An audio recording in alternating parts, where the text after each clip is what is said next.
So, but you all, just to run it back to the beginning so I can catch y'all up real quick. Look at what you have. First thing that God did in the Bible, if you go all the way back to Genesis 1 and 2, it says that he assessed what he was working with. Basically, he looked and he said, okay, what I got here is formless and it's empty. Let there be light, because I need to see. I need to see what it is that I'm about to do with what I have. Next up, there are steps you need to take. Everything isn't going to get done in one day, nor without structure. You need structure in order to move on to the next level. God had to separate some things before he could start planting, and you're going to have to do the same. So on day 1, light. He saw that light was good. He separated it from the darkness. Day 2, he separated the waters. I gave them a breakdown why this is important in the life, but I'm not going to do it for time purposes here.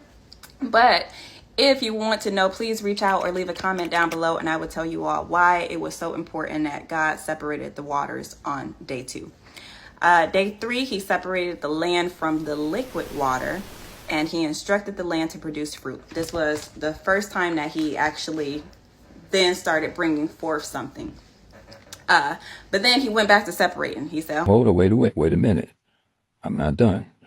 He then separated the light even further, where he made the stars and the sun so that you could observe which day is, what time is day, what time is night. Because before, it was just light. It was just light 24/7, but there was still evening. It was light at night. Kind of like if you've ever been to Alaska, certain times of the year, it's just light 24/7.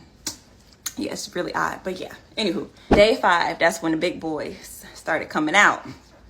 He started creating creatures. He started small. He started with the birds and the fish. So in the sky and the ocean, that's it. Day 6, he said, okay, I already did the little thing. It was good. Let me do the big thing. He then made creatures that walked land, and he made Adam. In mind now, God created everything before he created Adam. It says in Genesis 2:8 that he even created Eden before Adam was formed, and he brought up in it trees that were not only the best bearing fruit, but also the most desirable to the eye. God cares about what things look like. He know that you don't want just, a level 2. So if you're thinking about the Honda, God is like, oh, I got something even better for you. I got the Bentley. I got the custom paint job for you. So God even cares about the looks, y'all. But even more than that, God had a job lined up for Adam before he was even created. God had a home for him, the Garden of Eden. So y'all, Adam's job, once he was created, was to name the animals and to tend the garden. God said, I'm going to give you power so you can name all of the stuff that's around you, and I'm going to just ask you to take care of your home. That's it. God didn't want him to do nothing else. After Adam did his job now, then God looked and he said, you know what? It's not good for man to be alone. And that is when he created Eve. Now, everything else, God just created. Adam, he formed him in the likeness of God, in the image of God. But Eve, different. God pulled her from Adam's own rib. She not made from the rest of the stuff, this other stuff. Like everything else was made from dirt. Eve was made from bone and flesh. So God is going to give you something that don't even compare to what the world can give you, that comes from the world. He's going to give you something that is made especially for you. It is custom made. Nobody else got that. So I just want to encourage you that God has a plan for you. Jeremiah 29:11 says, for God knows the plans that he has for you, plans to prosper you and give you an expected end.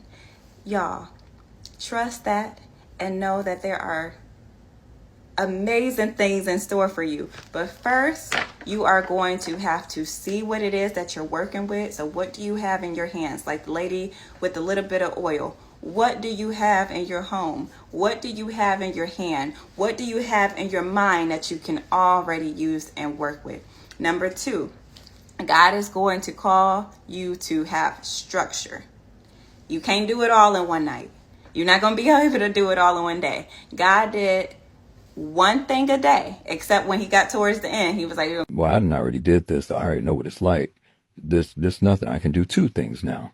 but in the very beginning, he just started with one thing at a time. You are going to have to do the same. Start with one thing at a time. And once you get better with that, then he's going to add and increase and go from there. He's going to give it to you step by step. Don't think God is going to give you a blueprint with all 5 steps laid out before you. That's not what he's going to do. He's going to give you step 1. He might even give you step 1 part A. You know, it just depends. But number 3 thing I want you to take away and walk away with is that you are going to have to separate some things. Even God separated things before he started planning. For me, he separated me from smoking, Mary Jane. But that might not be what he called you to do. That's your relationship with God. So I need you to, get before him and ask him what it is that he needs you to give up. What is it that he needs you to separate in your life?